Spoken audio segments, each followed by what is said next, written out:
이번 경기 보면서 솔직히 뉴캐슬 경기 보면서 저는 엔리케가 이강인 활용을 진짜 잘한다라고 생각을 했는데 여러분들은 혹시 그렇게 생각을 안 하셨나요?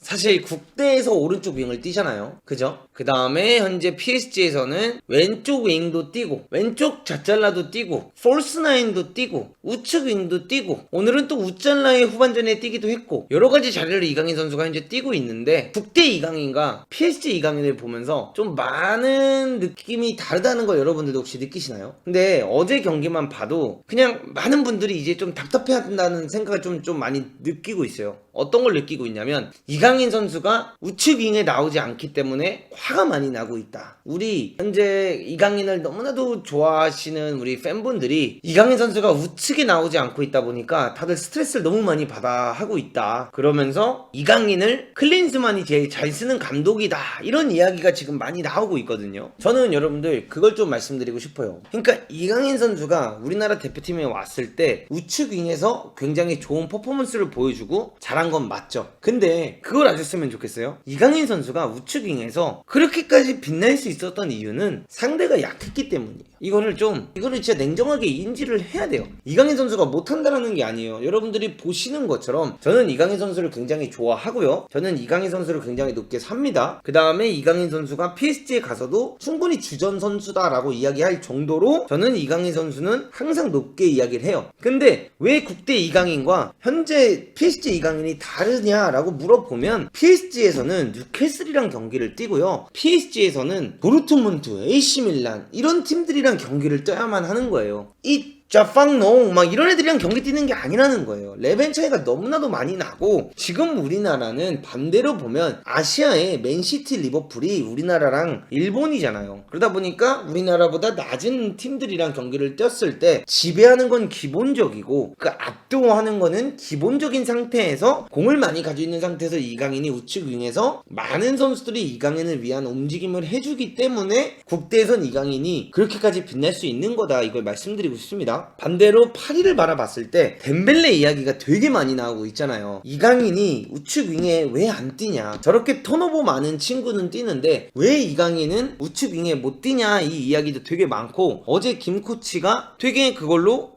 또 많은 분들이랑 이 이야기를 했다 이렇게 댓글을 보니까 많은 분들이랑 또 이게 있었더라고요. 근데 저는 그렇게 말하고 싶어요. 이게 어느 순간부터 유튜브를 보면서 제가 뭐 하나를 느꼈냐면 제가 지도자 생활할 때는 솔직히 유튜브 열심히 안 봤거든요. 왜냐면 유튜브 볼 시간이 없어요. 내 팀 경기 봐야지, 프리미어리그 경기 챙겨봐야지, 그냥 이런 걸 보는데 유튜브를 제가 본격적으로 한 이후부터는 다른 유튜브들도 많이 보거든요. 근데 이 유튜브 때문에 혹은 이런 분석들 때문에 우리 축구를 보시는 시청자분들의 눈이 저는 많이 올라간 것 같아요. 축구를 바라보는 시선이나 전술적인 부분이나 막 이런 부분에 있어서 확실히 우리나라 그 축구를 좋아하시는 분들의 눈높이가 많이 올라갔거든요. 그리고 프리미어리그 경기들도 많이 쉽게 접근할 수 있고 분석 프로그램이나 이런 것도 쉽게 접근할 수 있어요. 그러니까 눈높이가 올라간 건 맞아. 근데 한 부분에서는 좀 잘못 올라간 부분이 있는 것 같아요. 그러니까 어떤 부분을 말하고 싶냐면 이 스탯이라는 걸 가지고 와서 요거로 그냥 쥐잡듯이 그냥 잡는 문화가 생긴 것 같아요. 그러니까 수치화가 나오니까 그 수치화가 다가 아니거든요. 뭐 턴오버를 한 경기에 30개를 했다, 혹은 20개를 했다, 아니면 뭐 패스미스가 10개 있었다, 인터셉트를 10개 당했다, 공을 뭐 포제션 로스트가 뭐 7개 있었다, 이런 게 전부가 아니거든요. 그러니까 예를 들어 히샬리숑만 우리가 바라봐도 시즌 초반에 이런 거 있었잖아요. 풀럼이랑 카라바오컵 할 때 히샬리숑이 나와서 뭐 공만 잃은 게 19번이 됐고 최악의 공격수였다, 막 이런 식으로 흠이 잡혔었고, 그 다음에 지금 덴벨레도 그런 뭔가 턴오버 횟수가 많다로 흠이 또 잡히고 있고, 셉셉이도 또 그런 식으로 흠이 잡히고 있고, 그냥 이렇게 그런 스탯들로 흠을 잡고 이런 여러 가지들이 있는데 그게 다가 아니라는 걸 말씀드리고 싶어요. 지금 PSG의 오른쪽 윙에 나한테 진짜로 이강인을 쓸 거냐 덴벨레를 쓸 거냐 물어보면 전 덴벨레를 쓸 것 같아요. 이거는 그냥 내가 이강인을 더 좋아하냐 덴벨레를 더 좋아하냐 하면 전 이강인이거든요. 사람으로서도 그렇고 선수로서도 그렇고. 근데 내가 감독인데 이강인을 쓸래 덴벨레를 우측 윙에 쓸래 하면은 저는 덴벨레를 써요. 왜 덴벨레를 쓰냐면 이강인은 우측 윙이 아니어도 다른 자리에 쓰면서 우리 팀에서 같이 11명 안에 뛸 수가 있는 선수인데 덴벨레는 우측 윙에 뛰기지 않으면 이 멤버 안에 껴가지고 경기력을 가져가기가 굉장히 어려운 선수라는 거예요. 11명을 보면서 경기를 가져가야 되는데 단순히 이강인만 바라보면 이강인이 우측 윙을 떴으면 좋겠다라는 생각은 하지만 우측에 누구 쓰려면 저는 덴벨레를 쓰죠. 왜 덴벨레를 쓰냐? 첫 번째는 공격을 나가야 돼요. 그럼 이 덴벨레가 득점력은 좀 많이 부족하고요. 어시스트 능력은 많이 부족한데 우측에서 공을 잡고 드리블을 미친 듯이 치잖아요. 근데 여기서 가장 중요한 게 뭐냐? 일단 빨라. 달리기가 빨라. 그 두 번째는 드리블 능력이 화려해. 그 세 번째는 일단 2명, 3명쯤을 어그로 끌어줄 수 있는 드리블 능력이 돼요. 그 상황을 만들 수 있는 선수가 과연 몇 명이 있냐라고 했을 때 몇 명이 없어요. 제가 이 얘기를 했잖아요. 테크닉적으로만 보면 PSG에서 가장 수준이 높은 선수는 이강인이다. 근데 드리블적이거나 상대를 흔들어 제끼는 능력이 가장 높은 선수는 덴벨레예요. 음바페보다도 덴벨레가 더 그거는 잘한다라고 저는 생각을 합니다. 그렇기 때문에 이강인을 우측윙에 안 뛰는 거에 있어서 아쉬운 게 있는 건 저도 똑같아요. 왜? 현재 국가대표 경기를 보거나 PSG에서도 이강인이 우측윙에 나왔을 때를 보면 솔직히 이강인 선수도 이제는 우측윙을 뛰는 게 조금 더 편해 보이기 시작했고 본인도 우측윙에서 뛰어야 마음이 더 편해 보이는 건 사실이에요. 그렇기 때문에 이강인이 우측윙을 뛰고 싶어 하는 것 같긴 해. 허나 축구는 우리가 아무리 이 선수를 좋아한다고 해도 11명을 다 같이 봐야 되는 스포츠다. 이거를 말씀드리고 싶어요. 그렇기 때문에 뭔가 이 덴벨레가 왜 욕을 먹고 있는지는 저는 모르겠어요. 흔들기만 하고 다음이 거의 없어서 댐상병이 욕먹고 있는 것 같아요. 근데 그 흔들기 자체를 하기가 어려운 거예요.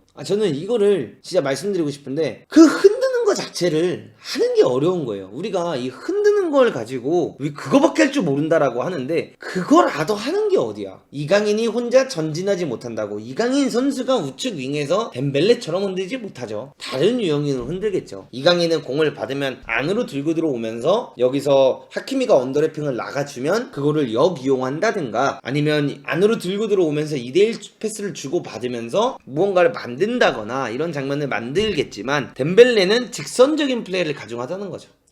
그렇기 때문에 그런 부분에 있어서 내가 감독이어도 덴벨레 쓸 것 같아요, 솔직히. 근데 그거는 부족한 건 맞아요. 슈팅이라든가 크로스라든가 이런 자질 능력이 솔직히 많이 부족한 건 맞다. 이걸 말씀드리고 싶긴 해요. 그래서 둘이 섞이면 최고예요, 사실. 지금 이강인이랑 덴벨레랑 섞이면 메시예요. 딱. 그래서 문도구가 생각하는 솔직히 파리의 베스트 라인업은 무한이보단 저는 하무스인 것 같고요. 왼쪽에는 음바페가 맞고 오른쪽엔 댐상병이 맞고 오른쪽 우짤라에 난 이강인이 나오는 게 맞는 것 같고 좌짤라에 비티니아 나오고 수비형 미드필더에 우가르테 나오는 게 전 맞다고 봐요.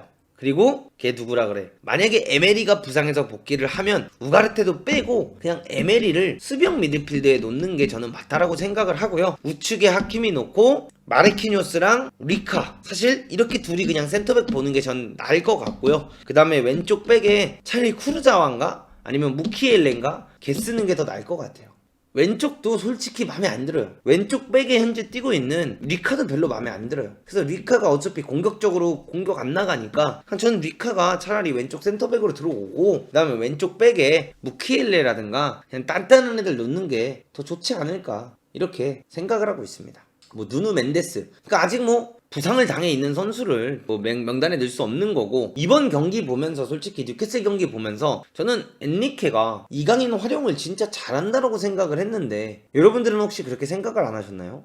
저는 솔직히 이번 경기 보면서 난 엔리케가 이강인 너무 잘 쓰는 것 같은데 왜냐면 이강인을 어떻게 쓰냐면 이번 경기 자세히 보시잖아요. 이강인을 왼쪽 미드필더로 써요. 근데 공격할 때는 이강인을 투톱으로 올려서 이강인한테 약간 폴스나인의 느낌을 주고 수비할 때는 다시 내려와서 미드필더로 복귀하게끔 만들고 그러면서 굉장히 공격적으로 이강인을 되게 잘 쓰고 있다. 전 이렇게 말씀드리고 싶거든요. 이강인은 국대가 잘 써 하는데 그냥 좀 알았으면 좋겠어요. 그러니까 PSG 스쿼드가 똑같이 베트남이랑 뛰고요. 그 PSG 스쿼드가 똑같이 중국이랑 뛰고요. 이 싱가포르랑 뛰면 이강인이 좌잘라를 뛰든 우잘라를 뛰든 똑같이 잘했을 거예요. 이 상대가 다른데 어떻게 그거를 클린스만이 더 이강인을 잘 쓰고 있다 이렇게 말씀을 할 수 있습니까?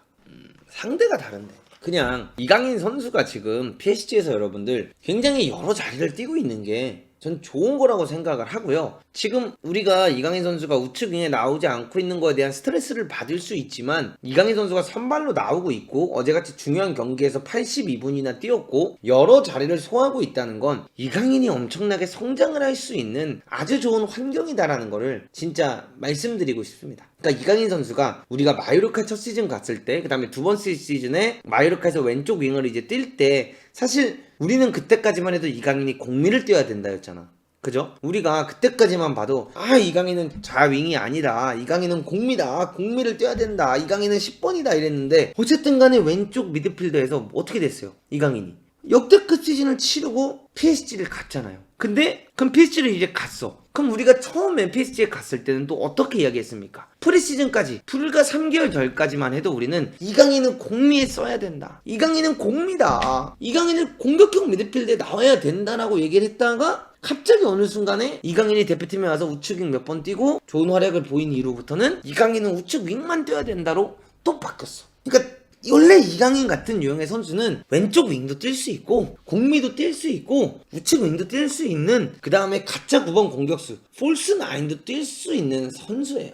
그러니까 그런 유형의 선수예요. 다비드 실바, 베르나도 실바 이런 유형의 선수들이 심지어 수비형 미드필드까지 보면서 아니면 좌측 풀백까지 뛸 수 있는 다재다능한 능력을 가진 선수 측에 속하는 게 이강인이다. 이걸 말씀드리고 싶습니다. 그렇기 때문에 지금 이강인이 여러 자리를 소화하고 이렇게 뛰는 거를 바라보면서 왜 저 턴오버 30개씩 하는 애 대신에 이강인이 그 자리를 안 뛰냐 이렇게 스트레스를 받아야 할 게 아니라, 야, 이강인 선수가 이 자리에선 또 요런 소화를 할 수 있구나, 이강인 선수가 요 자리에 가서는 또 요런 역할을 해낼 수 있구나, 또 이강인 선수가 요 자리에 가서는 요런 플레이를 해주는구나 라는 거를 그냥 보면서 그거에 맞게 좀 즐기시면 어떨까, 전 이렇게 말씀드리고 싶습니다.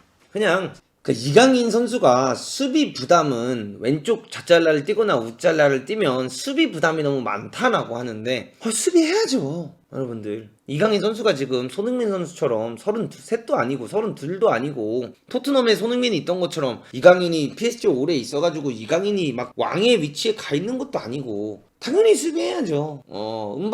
음바페가 수비해야 되나 이강인이 수비해야 되냐 전 세계에 물어보면 당연히 이강인이 수비해야 되는 게 맞아요. 그거 어쩔 수 없어요. 그리고 미드필더 나중에 맨시티를 가든 바르셀로나를 가든 레알 마드리드를 가든 좌잘라와 우잘라 혹은 오른쪽 윙까지 뛰게 된다면 결국 수비해야 되는 게 맞습니다. 그래서 지금 이 전술에서 수비 가담을 너무 많이 해야 된다 이 이야기가 나오고 있고, 국대에서는 이강인 선수가 수비 가담을 적게 하니까 더 잘할 수 있다 이런 이야기도 많이 나오고 있는데 맞아요. 그거 이강인 선수가 국대에서는 거의 수비를 안 해요. 왜 국대에서 거의 수비를 안 하냐면 첫 번째는 서령우라든가 이재성이라든가 이런 선수들이, 황인범이라든가 이런 선수들이 존나게 많이 뛰어요. 앞에서는 조규성이 또 존나게 많이 뛰어요. 그러니까 이강인이 조금 더 편해요. 손흥민이 조금 더 편해요. 그리고 두 번째는 그냥 우리가 붙고 있는 팀들이 못해요. 우리가 지금 뛰고 있는 상대방들이 너무 못해요. 아시안게임 때도 그랬고 지금 뛰고 있는 이 팀들도 그렇고 그냥 못하는 애들이랑만 뛰었어요.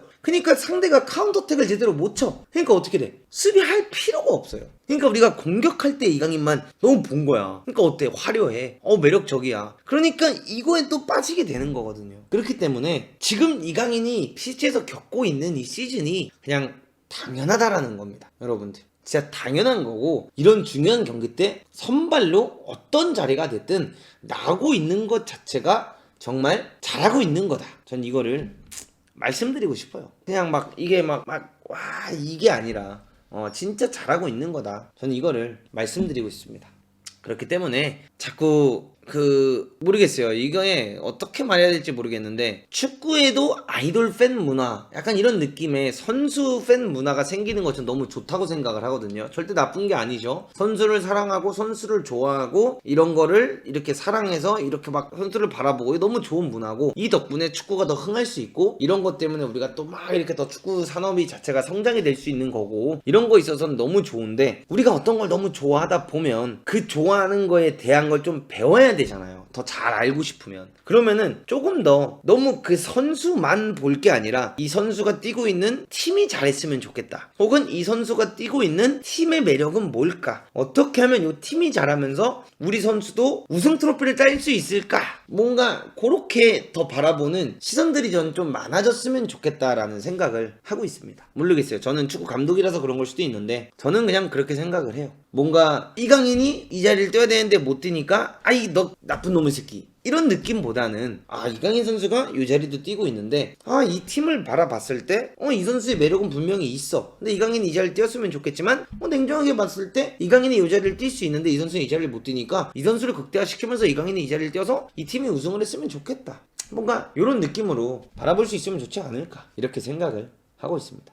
그리고 어제 경기에서 솔직히 문제는 뭐였는지 아십니까 여러분들? 어제 경기는 바르콜라가 골 못 넣은 것도 있는데 어제 경기의 문제는 그냥 그 우가르테랑 파비앙 루이스였어요. 얘네 둘이 왜 이렇게 중거리 슈팅을 해대고 그 말도 안 되는데도 자꾸 지들이 슈팅을 하려고 하는지 난 그 이해가 안 가더라고요. 얘네들은 제가 어제 말씀드렸잖아요. 공사장에 가면 공사 현장에 벽돌을 날라야 되는 친구들이 있고요. 그 벽돌을 받아가지고 차곡차곡 쌓아야 되는 친구들이 있고요. 벽돌 사이에 페인트를 발라가지고 이게 끈끈하게 만들어야 되는 사람들도 있어요. 근데 우가르테랑 파비앙 루이스는 벽돌을 그냥 날려야 되는 애들이에요. 벽돌을 날르고 그냥 갖다 주고 또 빨리 가서 벽돌 들고 와서 벽돌 날라줘야 되는데 지들이 그 벽돌에 자꾸 페인트를 붙이는 거야. 흰색으로 발라야 되는데 자꾸 거기다 똥 칠하는 거야 이렇게. 그러니까 어떻게 돼? 경기가 똥이 되는 거예요. 그러니까 벽돌만 좀 날랐으면 좋겠는데 자꾸 거기다 페인트를 해버리니까. 그리고 또 문제가 뭐냐면 파비앙 루이스가 이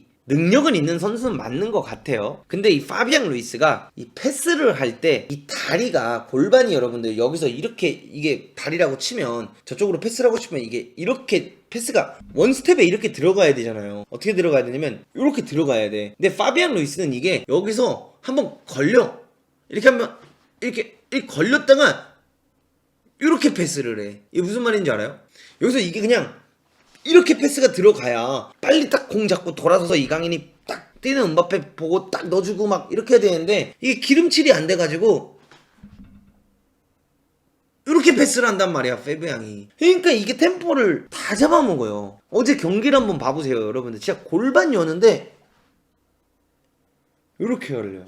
그런 거 보면서 진짜 이 PSG 미드필드 진이 약하긴 하구나. 진짜로 PSG의 지금 가장 큰 문제점은 이 미드필드 진이었어요. 우리가 프리시즌 때부터 계속해서 분석을 했지만 솔직히 파비앙 루이스, 솔레르, 우가르테, 비티냐, 에메리, 이강인까지 포함을 해서 6명의 중앙 미드필더가 있다라고 치잖아요. 챔스를 어떻게 이깁니까? 여기는 아직까지는 강인이도 껴질 수밖에 없죠. 왜냐면 미드필더니까요. 이 6명의 미드필더를 보면서 냉정하게 해외 언론이라든가 이런 데서 월클 미드진을 가지고 있다라고 말할 수가 없어. 그렇게 말할 수가 없어요. 진짜 미드진이 너무 약해요. 어느샌가 PSG의 미드진이 이렇게까지 약해져도 되나 싶을 정도로 너무 약해가지고 이거는 사실 좀 영입이 필요하다. 진짜 겨울 이적 시장이 됐든 내년 여름이 됐든 다른 데를 보완할 게 아니라 이 미드진을 좀 유난하게 돌아갈 수 있게끔. 그러니까 이게 센터백이 패스를 줘. 센터백이 수비형 미드필더한테 패스를 주면 미드필더가 몸을 미리 이렇게 열어놓고 공이 들어오면 한 번에 돌아서가지고 전진 패스가 나가야 되는데 얘네들은 들어오는 거 횡으로만 차니까 공이 들어오는 거 맨날 다닐로가 여기서 주면은 슈크리나르트 주고 슈크리나르트가 일로 주면 다시 다닐로를 줘요. 아니 다닐로가 주면 돌아서서 비티냐를 주거나 돌아서서 덴벨레를 주거나 이강인을 줘야 되는데 얘네들은 이쪽 왼쪽 센터백에서 오면 오른쪽 센터백 주고 오른쪽 센터백에서 오면 왼쪽 센터백에 주고 그러니까 요렇게만 왔다 갔다 하니까 어떻게 돼요? 상대가 전방 압박 조금만 잘한 팀 나오면 개고생을 하는 거예요. 그래서 진짜 요 베라티가 참 나간 게 아쉽고 이게 어떻게 보면 네이마르가 나간 것도 되게 아쉬운 게 지금 이 네이마르가 공이 자리에 있기만 했었더라도 얼마나 매력적이었을까. 그러니까 예를 들어 우가르테가 됐든 파비앙이 됐든 에메리가 됐든 누가 하나 요 자리에 띄워주고 그 다음에 요 윗자리에 이강인 네이마르가 뛴다든가 아니면은 이렇게 뛰고 이강인 미드필더까지 들어와서 차라리 왼쪽 윙에 네이마르가 뛴다든가 아니면 그냥 음바페랑 투톱으로 네이마르가 나왔더라든가 이렇게 생각을 하면 훨씬 멤버가 셌을 것 같다라는 생각이 들더라고요. 진짜 너무 약해요. 이 꼴로 모하니는 그 놀면 모하니 같이 축구하고 있고 하무스는 기대 이하고 냉정하게. 근데 음바페가 어제 경기 보면서 좀 각성을 했더라고요. 요즘 경기 보면서 느끼는 게 음바페가 어제 경기도 그렇고 지난 AS 모나코 경기도 그렇고 보면 확실히 얘가 엔리케랑 그 1대1 면담 인터뷰 이후에 강해졌어요. 수비도 열심히 하고 공격도 빡세게 하려고 하고 음바페가 확실히 강해졌다. 진짜 이거를 말씀드리고 있습니다. 이강인이 AT 마드리드 갔어야 돼. 그러니까 성희름님은 이강인이 AT 마드리드를 갔잖아요. 그러면은 AT 마드리드라는 곳은 어떤 곳입니까? 5-4-1로 내려앉아가지고 수비 그냥 이야 그냥 우리는 수비하는 거야 하면서 라인 맞추고 있어요. 이강인이 공 차야 되는데 이야 좌우로 고개 돌릴 때 공 받으려고 고개를 돌리는 게 아니라 라인 맞추려고 거의 뭐 주차장 알바야 뭐야.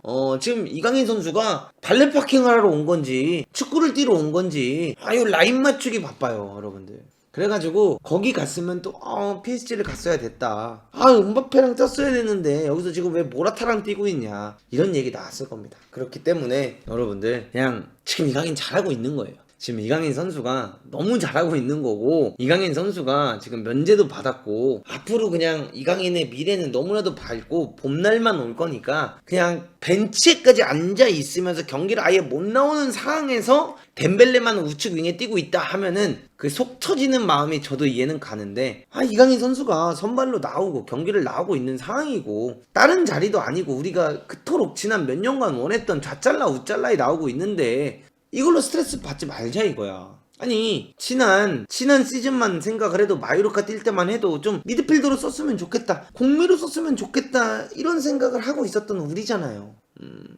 지금 공미로 뛰고 있잖아요.